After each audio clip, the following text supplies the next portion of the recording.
Hello बच्चों, जय माँ भारती। तो बच्चों, आज की वीडियो में जो अपन चैप्टर 3 पढ़ रहे हैं, दो जीरो वाले रैखिक समीकरण, तो उनके हल पढ़ेंगे ग्राफी विधि से, है ना। तो इस पिछले वीडियो में अपने क्या ग्राफी विधि से हल नहीं किए थे, समीकरण बनाए थे। जो हमें समस्याएं दी हुई थी उनके समीकरण बनाए, और समीकरण बनाने के बाद उनको क्या किया था, ग्राफ पे दर्शाया था, प्रदर्शित किया था। अब हम क्या करेंगे, समीकरण या तो हमें दिए हुए होंगे या हम समीकरण बनाएंगे, और समीकरण बनाने के बाद क्या करेंगे, और जो ग्राफ पर भी दर्शाएंगे, रिप्रेजेंट करेंगे दोनों रेखाओं को। और दर्शाने के बाद उनके जो अपन शुरुआत में मानते हैं ना, माना कि ये एक्स है और वाई है, तो लास्ट में अपन को एक्स और वाई के वैल्यू भी निकालनी है, कि उनका हल भी निकालना है, कि जो अपने एक्स और वाई मानना है वो है क्या, कितना है। अब तक अपन क्या कर रहे थे, माना कि एक्स वाई है और लास्ट में ग्राफ पे ले जाके दर्शा देते थे। अब आगे हमें करना क्या है, हल करना है। तो उससे पहले तो अपना आज का टॉपिक क्या रहेगा, दो चरों वाले रैखिक समीकरणों का हल। हल कैसे करेंगे, प्रोसेस वही है। दो समीकरण या तो हमारे पास दी हुई होगी या बनानी है, फिर उन्हें ग्राफ पे दर्शाना है, और दर्शाने के बाद उसका हल बताना कि एक्स का मान इतना है और वाई का मान इतना है। बस सिंपल सा इतना ही है। तो थोड़ा सा अपन कंडीशन पढ़ लेते हैं, जो अपने पास आइडिया आएगी कि क्या क्या हमें मिल सकते हैं आगे, कि संगत है, असंगत है, या हल है ही नहीं, इस प्रकार की कुछ। तो अपन ने शुरुआत में जो चैप्टर पढ़ा था, तो 3 एग्जाम्पल किए थे, है ना। उसमें हमें 3 प्रकार के जो मिले थे क्वेश्चन। 3.1 है ना, उससे पहले अपन ने जो एग्जाम्पल किए थे, एग्जाम्पल 1, 2 और 3, उसमें हमारे पास 3 तरह के ग्राफ आए थे। पहला जो वो पढ़ा था ना, हुपला वाला, जो हुपला की सवारी करती है, और एक तो सवारी करती है और एक हुपला खेलती है, उसके लिए हमारे पास कौन सा ये ग्राफ आया था। उसमें क्या, वो 2 रेखाएं थी, वो प्रतिच्छेद कर रही थी। प्रतिच्छेद यानी हमारे पास जो ये जो ग्राफ है, ग्राफ पे हम जो रेखाएं दर्शा रहे हैं, उसमें 3 प्रकार की स्थितियां हो सकती है। एक तो रेखाएं या तो प्रतिच्छेद कर दें कि एक दूसरे को काट दे, एक रेखाएं एक दूसरे के ऊपर से आ जाए, यानी कि उन्हें बोलते हैं संपाति। मैंने बताया भी था, आप जाके देखिए। वो रेखा कौन सी होती है, संपाति, यानी कि वो एक दूसरे के ऊपर चली हुई होती है। तो वे रेखाएं कौन सी होती है, संपाति होती है। यानी कि रेखा एक आई, उसके ऊपर ही दूसरी रेखा आ गई, वो संपाति रेखा है। यानी कि एक के ऊपर एक, वो संपाति। और तीसरी हमारे पास क्या शर्त है, समांतर, जैसे कि रेल की पटरियां होती है। तीसरे में हमने जो उसमें दिया भी यही था कि रेल की पटरियों के 2 समीकरण निम्न है, इनको ग्राफ पे दर्शाइए। तो जब हमने उनको ग्राफ पे दर्शाया तो रेखाएं कैसे आई थी, समांतर आई थी। और रेल की पटरियां कैसे होती है, समांतर होती है। तो इस प्रकार से हमारे पास 3 रेखाएं आ सकती, 3 प्रकार की स्थितियां आ गई, 3 कंडीशन। कौन कौन सी, या तो रेखाएं प्रतिच्छेद कर जाए, तब क्या परिणाम आएंगे हमारे पास, क्योंकि हल निकाल रहे हैं ना रैखिक समीकरण युग्म, ग्राफ पे तो दर्शा दिया आपने। ग्राफ पे 3 कंडीशन आएगी, या तो रेखाएं प्रतिच्छेद हो जाएगी, एक दूसरे को काट देगी, दूसरा या संपाति यानी कि एक दूसरे के ऊपर आ जाएगी, या तीसरा क्या, समांतर, दोनों रेखाएं समांतर हो जाएगी। तो तीनों स्थितियों में क्या होगा, हमारे पास 3 स्थितियां आ गई। अब तीनों में हमें कैसे कैसे हल निकालना है वो अपन को देखना है। तो देखिए, पहला हमारे पास क्या है, जब रेखाएं प्रतिच्छेद करें, तो प्रतिच्छेद करेगी तो हमारे पास एक ही हल आएगा। क्या आएगा, केवल एक हल, यानी कि एक्स का एक मान आएगा और वाई का भी एक मान आएगा। एकदम आराम से हमें समीकरण मिल जाएगी, और वो समीकरण कैसी होगी, संगत होगी, संगत, यानी कि ये संगत है, इसका हल हमें मिल गया।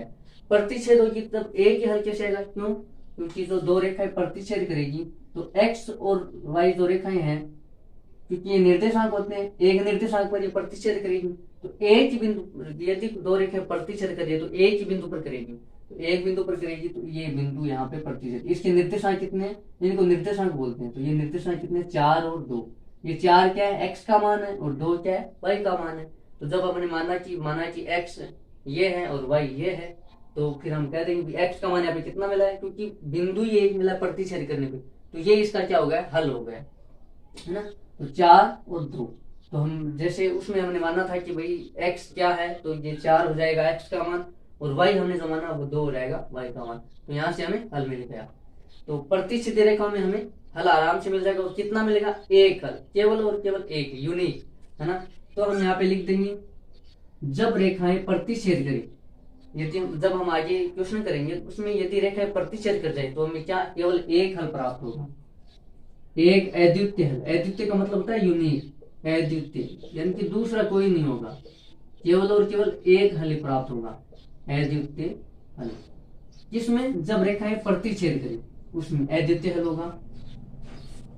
अब देखिए दूसरे में जब रेखाएं संपाती हो यानी कि एक के ऊपर एक हो तब क्या होगा, तब हमारे पास होंगे अपरिमित रूप से अनेक हल। ये मैं बताऊंगा आपको, अपरिमित रूप से अनेक हल। अब ये अनेक हल कैसे हुए देखिए, ये रेखा मैंने एक के ऊपर, ये डायरेक्ट क्यों इतनी, क्योंकि पहले एक रेखा उसके ऊपर एक, जब अपन दूसरा एग्जांपल देखेंगे देखना उसके अंदर एक के ऊपर एक आई थी रेखा, तो वो ये है। तो देखिए जब दो रेखा एक दूसरे के ऊपर है तो उन दोनों रेखाओं के जो बिंदु है वो बहुत सारे होंगे, यहाँ भी बिंदु है, यहाँ भी है, यहाँ भी, मतलब इन दोनों रेखाओं पर अनंत बिंदु आ जाएंगे, और अनंत बिंदु आ जाएंगे तो हल भी बहुत सारे हो जाएंगे, क्योंकि दोनों रेखाएं यहाँ पे मान लो इस एक बिंदु पर प्रतिच्छेद करी तो ये एक हल हो गया। लेकिन ये तो हर बिंदु पर मिल रही है एक दूसरे को, प्रतिच्छेद करने का मतलब क्या होता है, जिस बिंदु पर मिल जाए। लेकिन ये तो इसके ऊपर जितने भी एक रेखा है उस पर जितने भी बिंदु है दूसरी रेखा भी उन्हीं बिंदु से गुजरी है, तो क्या हो गए अपरिमित, यानी कि कोई लिमिट ही नहीं है, इतने हल मिल जाएंगे जब रेखाएं क्या हो संपाती हो। तब हमने लिखा अपरिमित रूप से अनेक हल। यहाँ पर भी जो हमारा जो हल होगा वो संगत होगा, क्योंकि हमें पूछ ले कि ये समीकरण युग्म संगत है या असंगत, आगे पूछेंगे तो हम कहेंगे कि ये संगत है। तो देखिए जब एक अद्वितीय हल हो, एक हल हो, केवल और केवल एक हल, अद्वितीय का है ना यूनिक एक, देखिए मैं लिख देता हूँ साथ में, अद्वितीय का मतलब एक, केवल और केवल एक, है ना। तो अद्वितीय हल हो तब समीकरण युग्म क्या होगा, संगत होगा। कैसा होगा, संगत। समीकरण यानी कि जो हमें समीकरण दी हुई होंगी वो, और युग्म यानी जोड़ा, क्योंकि दो समीकरण हमें मिल रही है, क्योंकि चैप्टर क्या है, दो स्तरों वाला समीकरण, तो समीकरण युग्म संगत होगा। जब एक हल यानी कि रेखा प्रतिच्छेद करिए तो समीकरण क्या होगा, संगत होगा। और जब रेखा संपाती हो एक के ऊपर एक आ जाए तब हल तो बहुत सारे प्राप्त होंगे, अनेक हल, लेकिन हल जो समीकरण युग्म वो कैसा होगा, वो भी संगत होगा। समीकरण युग्म संगत होगा।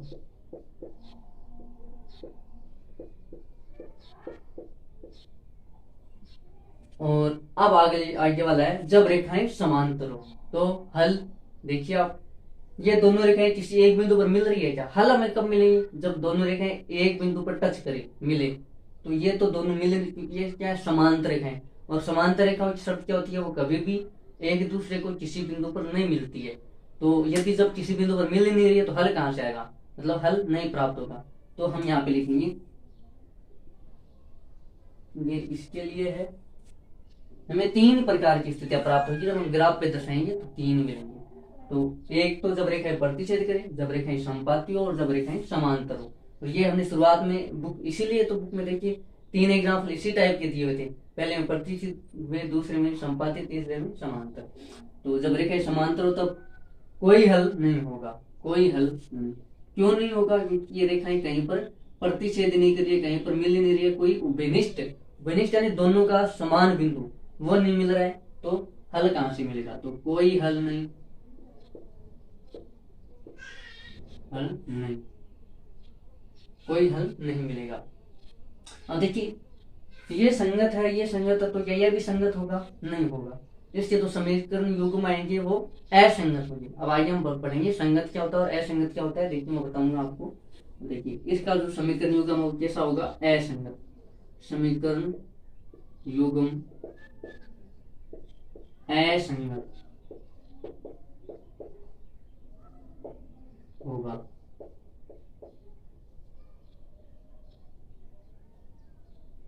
तो देखिए अब देखिए संगत और असंगत।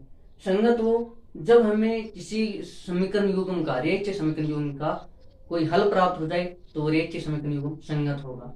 और यदि हमें किसी रेखीय समीकरण युग्म का हल प्राप्त नहीं हो तो वो समीकरण युग्म असंगत होगा। तो यहाँ पे देखिए हमने संगत क्यों बताया, क्योंकि यहाँ पर तो हल प्राप्त हो रहा है और यो भी एक हल, यूनिक हल प्राप्त हो रहा है, तो इसमें तो संगत होना ही है। इसमें भी हल तो प्राप्त हो ही रही है, बहुत सारे हल प्राप्त हो रहे हैं, लेकिन हल तो प्राप्त हो रहे हैं ना, तो ये भी क्या होगा, संगत। क्योंकि संगत समीकरण युग्म का क्या डेफिनेशन हमने बताया कि वे रैखिक समीकरण युग्म जिनका हल हो तो वो रैखिक समीकरण युग्म संगत होंगे, और जिनका हल नहीं प्राप्त हो वो रैखिक समीकरण युग्म असंगत होंगे। तो इनमें तो हल प्राप्त हो रहा है, इनमें भी हो रहा है, लेकिन इसमें नहीं हो रहा है, तो ये क्या है, असंगत हो गया। 3 बात हो गई अपनी। अब देखिए हमने कैसे पता लगाया कि अब मान लो हमें आगे समीकरण दी हुई होगी, तो हमें कहते हैं कि बताओ ये समीकरण कौन संगत है या असंगत है, उसका पता कैसे, बिना ग्राफ पे दर्शाएंगे। ग्राफ पे दर्शाएंगे तो वैसे ही पता चल जाएगा, लेकिन यदि हमें बिना ग्राफ पे दर्शाए पहले से दूर से ही पता लगाना हो कि बताओ, जैसे 1 नंबर में क्वेश्चन आ जाए कि दी गई समीकरण युग्म है, आपको समीकरण युग्म दे देंगे 2 समीकरण, इनका बताओ कि संगत है या असंगत है, तो उसका कैसे पता लगेगा, क्योंकि 1 नंबर के क्वेश्चन में ग्राफ तो बना नहीं सकते। ग्राफ का क्वेश्चन आएगा आपका 4 नंबर का क्वेश्चन आता है, और वो हर साल आता है। उसमें समीकरण आपको दी हुई होती है 2 समीकरण, और उसका आपको बिंदु बनाने होते हैं। सार ने बिंदु बनाई, बिंदु निकाले और ग्राफ पे दर्शा दिए 4 नंबर। और 1 नंबर में आ जाता है कभी निर्देशांक कुछ भी, तो ये भी आ सकता है कि 2 समीकरण दे दी और बता दी, बस सिद्ध करो कि ये समीकरण युग्म संगत है, या बताओ क्या ये समीकरण युग्म संगत है या असंगत है। तो अपन वो कैसे पता लगे, समीकरणों को देख कर। तो देखिए हम एग्जाम्पल पर ही चलते हैं, वो समीकरण आपने को ध्यान में भी होंगे। देखिए जब अपने हुपला वाला जो उसका हमने किया था, उसमें हमारे पास 2 समीकरण आई थी। एक तो क्या समीकरण आई थी, 1/2 x माइनस वाई बराबर, एक आए थे 3x प्लस 4y बराबर 0। इसमें हमारे पास 2 समीकरण आई थी, ठीक है। इसमें भी हमारे पास समीकरण तो ये थी, एग्जाम्पल 1 और 2 और 3 आप देखना। उसमें हमारे पास कौन कौन सी समीकरण आई थी, देखिए 2y प्लस 3x माइनस 9 बराबर 0, एक तो समीकरण ये आई थी। और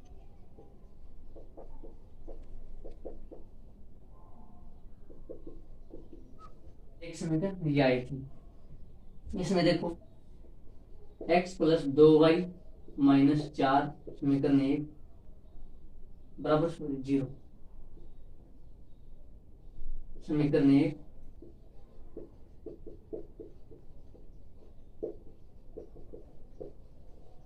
2x प्लस 4y माइनस 12 बराबर 0, समीकरण 2। ये हमने जो एग्जाम्पल किए थे, ये एग्जाम्पल 3 था, ये 2 और ये 1। इसमें हमने इन समीकरणों से ये ग्राफ दर्शाया था, इसमें इन समीकरणों द्वारा ये ग्राफ दर्शाया था, जिसमें हमें समपाती मिली थी, और इन समीकरणों में हमें समांतर मिली थी, तो ये हमें मिली थी। अब देखिए एक तो रैखिक समीकरण युग्म होता है, उसका व्यापक रूप होता है।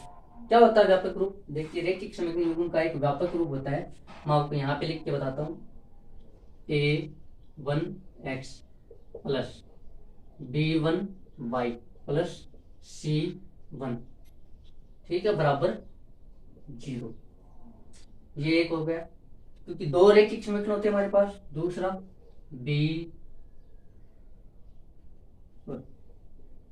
a2x plus b2y plus c2 बराबर 0।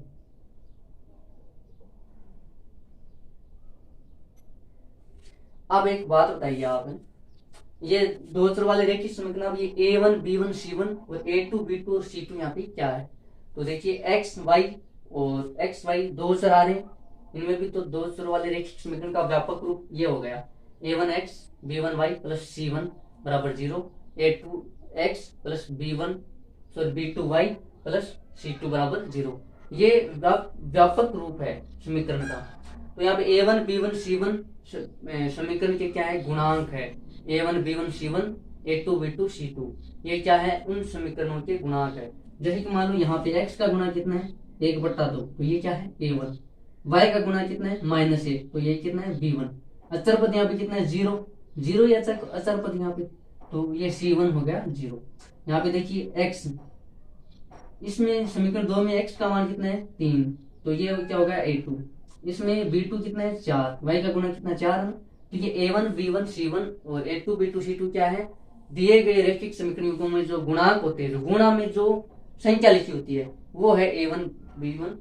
अब इन a1 b1 इन गुणांकों के द्वारा ना हम ऐसी शर्तें लिखेंगे आगे, उनके द्वारा हम पता लगा लेंगे कि ये संपाती है, अपरिमित रूप से अनेक हल होंगे, या ये प्रतिच्छेदी है तो एक हल होगा, अद्वितीय हल, और समांतर है तो इसका कोई हल नहीं होगा।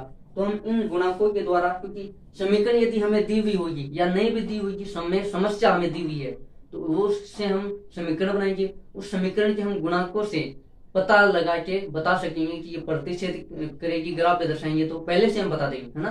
तो वो हमें करना है। तो इतना आप ध्यान रखना, A1 B1 C1 और A2 B2 C2 ये क्या है, रैखिक समीकरण युग्मों के गुणांक है। तो देखिए आज हम जो शर्तें हैं वो मैं यहां से हटा रहा हूं एक बार, है ना, इतना इतना। तो देखिए ये समीकरण मैंने नहीं बताई है क्योंकि हमें ये तो पता है प्रतिशत समांतर है, ये हल आप लिख लेना, नोट कर लेना वो। और आप देखिए हम यहाँ पे A1 B1 और इनके गुणांक ना उनकी लिख लेते हैं यहाँ पे। इसमें देखिए A1 कितना है, आप जरूरी नहीं है कि इस समीकरण एक को A1 A2 दो, नीचे वाले को भी मान सकते हो, ऊपर वाले को, कोई दिक्कत नहीं है।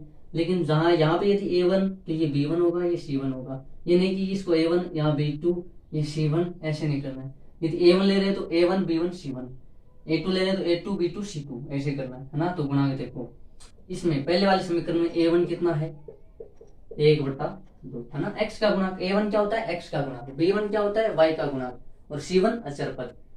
यहाँ A B C, A क्या है x का गुणांक, B क्या है y का गुणांक, C क्या है अचर पद। अब A1 पहले समीकरण का x का गुणांक, B1 पहले समीकरण के y का गुणांक, और C1 पहले समीकरण जो हमारे पास होगी उसके अचर पद का गुणांक। अब A2 B2 C2, A2 दूसरे समीकरण के x का गुणांक, B2 दूसरे समीकरण के y का गुणांक, C2 दूसरी समीकरण जो हमारे पास होगी उसके अचर पद का गुणांक। यहाँ पे A1 कितना है 1/2, B1 क्या है y का गुणांक, तो B1 यहाँ पे कितना हो जाएगा -1, और C1 अचर पद कितना है यहाँ पे 0 है, कुछ है ही नहीं तो 0। अब देखिए A2 दूसरे समीकरण x का गुणांक कितना है 3, B2 y का गुणांक कितना है 4, और C2 कितना है 0 अचर पद। वहीं पे इस पे देखो, ये कौन सी संपाती रेखा वाली हल, जब रेखाएं संपाती हो तो देखो A1 कितना है 2, B1 सॉरी A1 2 नहीं है, A1 x का गुणा कितना है 3, आगे पीछे लिखा हुआ ना, तो ये ध्यान में रखना आपको जब करो तब। तो A1 x का गुणा कितना है 3 बराबर 3, B1 y का गुणा कितना है 2, C1 अचर पद, अब देखो अचर पद यहाँ पे कितना है -9, तो ये C1 अचर पद यहाँ पे है, तो ये C1 कितना होगा -9।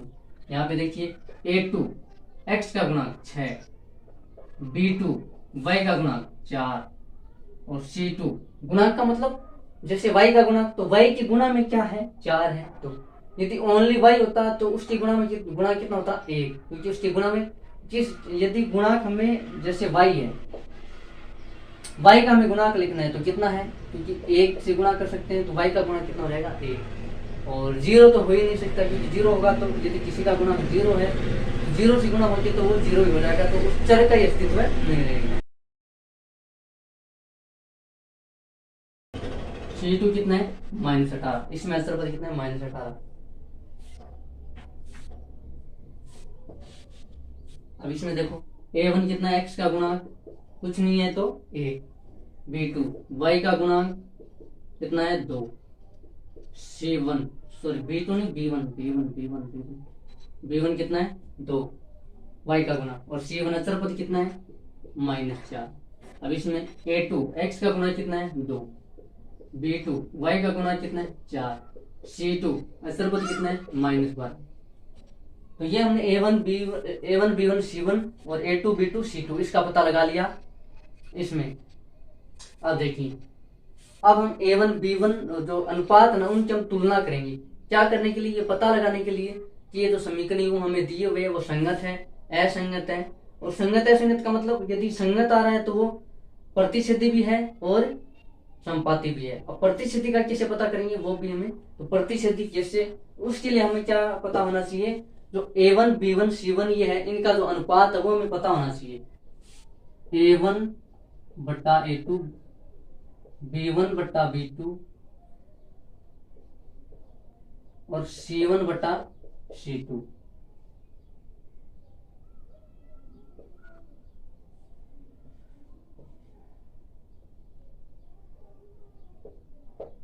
ये हमें करके देखना है। दो समीकरण दी हुई है तो उनसे हम A1 B1 C1 और A2 B2 C2 उनका पता लगा लेंगे।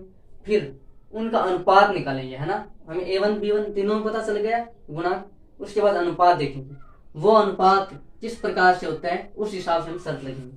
तो यदि रेखाएं प्रतिच्छेद करें, यानी कि रेखाएं प्रतिच्छेद करें, तब हमारी शर्त क्या होगी, A1 बटा A2 बराबर B1 बटा B2 नहीं होगा।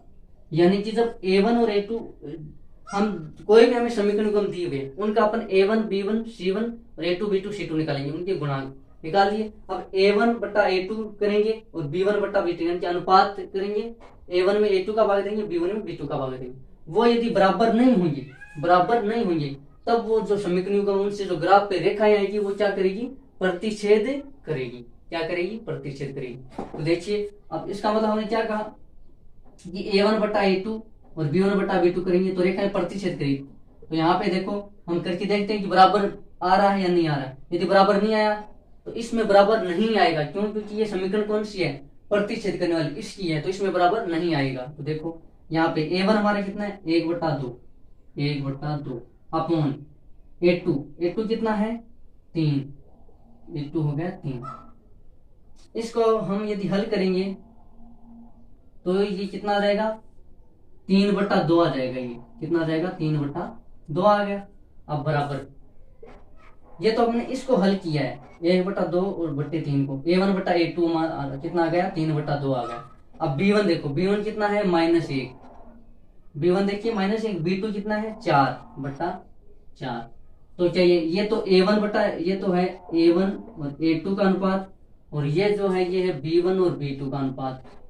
क्या ये बराबर है, यहाँ से नहीं है, ये 3/2 और ये -1/4 है, तो ये बराबर नहीं है। इसलिए हमारे पास क्या है, हम कह देंगे A1 बटा A2 और B1 बटा B2 यदि ये बराबर नहीं आ रहे हैं तो क्या है, वो रेखाएं प्रतिच्छेद करेगी। तो प्रतिच्छेद करने का हमारे पास क्या आ गया, A1 बटा A2 और B1 बटा B2 ये बराबर नहीं हो तो वो क्या हो जाएगी, प्रतिच्छेद करेगी। और प्रतिच्छेद करेगी तो हमारे पास क्या, एक हल प्राप्त होगा, अद्वितीय हल।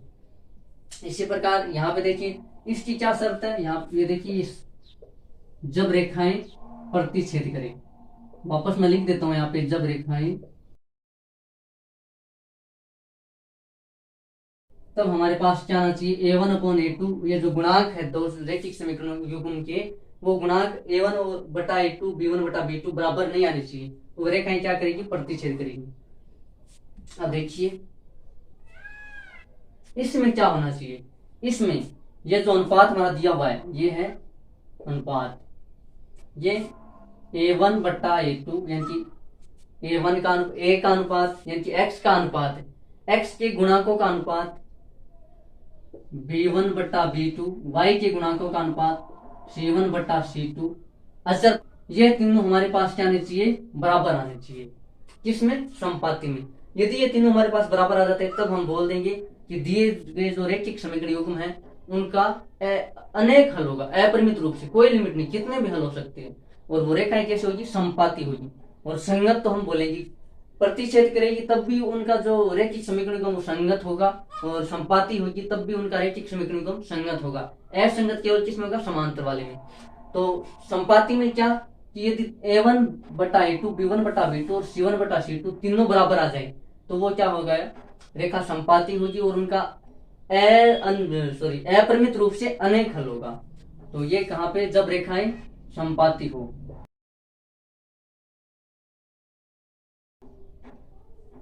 ठीक है, और तो रेखाएं संपाती होगी तो हमारे पास क्या होगा कि A1 बटा A2 B1 बटा B2 C1 बटा C2 ये क्या आ जाएगी, बराबर आ जाएगी। तो ये हमारे पास किसकी समीकरण युग्म है, ये हमारे पास जो ग्राफ है इन समीकरणों से है, संपाती ग्राफ इन समीकरणों, यानी कि इन समीकरणों का जो A1 A2 B1 B2 C1 C2 क्या है, बराबर आएगा। तो देखिए पहले A1 बटा A2 निकालते हैं। A1 कितना है 3, A2 कितना है 6, 3/6 बराबर B1 कितना है 2, B2 कितना है 4, तो B1 2 B2 4 बराबर C1 कितना है, C1 -9 C2 कितना है -18 यदि माइनस से माइनस कट जाएगा। ठीक है, माइनस से माइनस। अब देखिए 3 एक बार, ये 2 बार, इसको जब हम हल करेंगे कितना आएगा, 1/2 आएगा ना। यानी कि इन तीनों को जब अपन काटेंगे, छोटा करेंगे, 3/2, इन सबको जब अपन हल करेंगे तो इनका सबका क्या आएगा, 1/2, तीनों बराबर आएंगे, बराबर आएंगे। देखिए 3/6 है, इसको जब हम सरल करेंगे 1/2 आएगा। 2/4 इसको सरल करेंगे 1/2 आएगा। 9/18 इसको सरल करेंगे 1/2 आएगा। तीनों का उत्तर 1/2 यानी कि तीनों क्या आ रहे हैं, बराबर आ रहे हैं। A1/A2, B1/B2, C1/C2 तीनों क्या आ रहे हैं, बराबर। तो मैंने कहा जब तीनों बराबर आ रहे तब जब रेखाएं क्या होगी, समपाती होगी। तो ये समपाती रेखाएं किस इन समीकरणों से आई है, तो इनका तो बराबर होना ही था। और जब हम आगे करेंगे, यदि समीकरण का जो रैखिक गुणांक है, रैखिक समीकरणों का जो गुणांक है वो तीनों बराबर आ जाए, A1 B1 C1, उनका अनुपात, गुणांकों का अनुपात, गुणांक नहीं गुणांकों का अनुपात क्या आना चाहिए, बराबर आना चाहिए। तो वो क्या होगी, रेखाएं संपाती होगी और उनका अपरिमित रूप से अनेक हल होगा। और प्रतिच्छेद के लिए क्या, A1/A2 और B1/B2 उन गुणांकों के अनुपात है वो बराबर नहीं आने चाहिए। तीसरे से C1 अचर पद से हमें कुछ लेना देना नहीं, हमें दो ही देखने हैं, A1/A2 B1/B2, यदि बराबर नहीं है तो वो प्रतिच्छेद करेगी, और ये तीनों बराबर है तो वो संपाती होगी। और आगे समांतर के लिए हमारे पास क्या है, जब रेखाएं समांतर हो,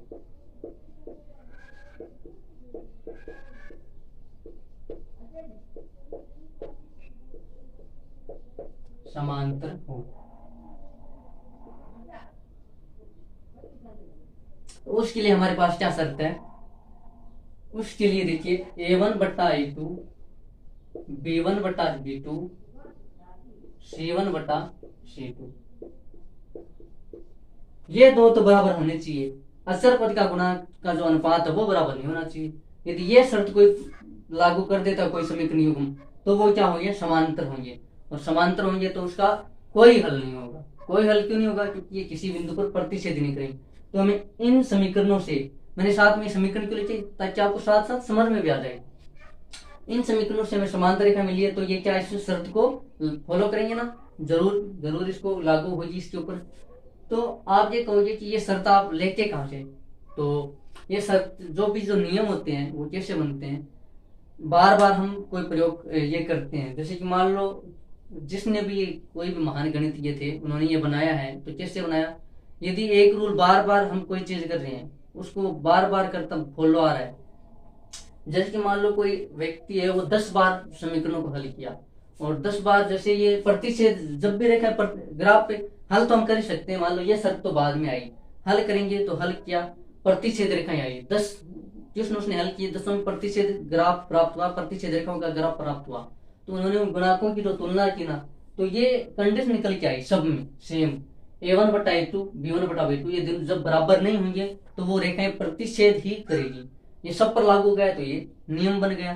तो इसे तो प्रतिच्छेद रेखा के लिए क्या प्रतिबंध है, ये प्रतिबंध है, प्रतिबंध यानी ये इसका रूल है प्रतिच्छेद रेखा का, A1/A2 और B1/B2 बराबर नहीं होंगे तो वो रेखाएं प्रतिच्छेद ही करेगी। इसमें जब ये तीनों बराबर हो जाए तो वो रेखाएं संपाती ही होगी।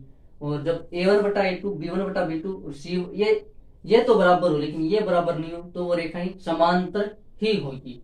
ये काफी सारे प्रयोग करने के बाद दिए जाते हैं, जो भी सूत्र नियम जो भी रूल होते हैं ना, वो पूरा करने के बाद ये जो रूल है वो सब पर लागू होने चाहिए। तो लागू होने के बाद ही रूल बन गए, नियम बन गए, प्रतिबंध बन गए, शर्तें बन गई। तो ये है समांतर के लिए क्या, A1/A2 B1/B2 ये बराबर होना चाहिए, C1/C2 बराबर नहीं होना चाहिए। ठीक है, और मान लो ये बराबर नहीं हुआ, ये तो बराबर हुआ ही हुआ, साथ में ये बराबर हो गया तो संपाती हो जाएगी। तो ये दो बराबर होनी चाहिए और अचर पद बराबर नहीं होने चाहिए, अचर पदों का अनुपात बराबर नहीं होना चाहिए, तो वो क्या हो जाएगी, समांतर हो जाएगी। तो समांतर ये समीकरण है, इनसे हमें समांतर रेखा प्राप्त हुई। तो इनको करके देखते हैं। देखिए A1 कितना है, 1/A2 कितना है, 2 बराबर, B1 कितना है, 2, B2 कितना है, 4, अचर पद -4, C1 कितना है, -4, और ये कितना है, -12। देखिए माइनस से तो माइनस कट गया, लेकिन इनको जब हल करेंगे ना तो 4 का भाग कितने बार जाएगा, 3 बार, तो इसका आएगा 1/3। और इन दोनों को जब हल करेंगे तो ये तो 1/2 है ही, इसको भी जब सरल करेंगे ना 2/4 को, 2/4 है, इसको जब हम काटेंगे तो 2 का भाग एक बार और 4 में 2 बार, 1/2 ही आएगा। तो ये दोनों तो क्या आ गए, A1/A2 B1/B2 बराबर, और C1/C2 कितना है 1/3। तो ये क्या बराबर नहीं आया, तो ये रेखा क्या हुई, समांतर हुई। तो ये है इस चैप्टर में अपन जो 3.2 एक्सरसाइज करेंगे उसमें ये पूछा जाएगा कि तीन कंडीशन, बस इससे बाहर नहीं है। कोई भी ग्राफ या तो समीकरण दी जाएगी, मान लो कोई भी समीकरण दे दी, कहा कि इनको ग्राफ के रूप में दर्शाइए और बताइए कि क्या ये संगत है या असंगत है। या पहले पूछ ले दी गई रैखिक समीकरण युग्म है, क्या ये संगत है या असंगत है, तो हम इससे पता लगा सकते हैं। तो यदि ये शर्त प्राप्त करें तो क्या होगा, असंगत होगा समीकरण युग्म, असंगत। हमने पहले लिख रखा था ना, आपने कॉपी में नोट भी किया, लास्ट में ये कंडीशन आपको नोट कर लेनी है। बस इतना ही है, 3.2 का बेसिक यही है। अगले वाले वीडियो में अपन क्या इनका एग्जाम्पल करेंगे और एग्जाम्पल के बाद एक्सरसाइज करेंगे। तो आज की वीडियो में इतना ही, मिलते हैं किसी और वीडियो में, तब तक के लिए जय हिंद जय भारत, धन्यवाद।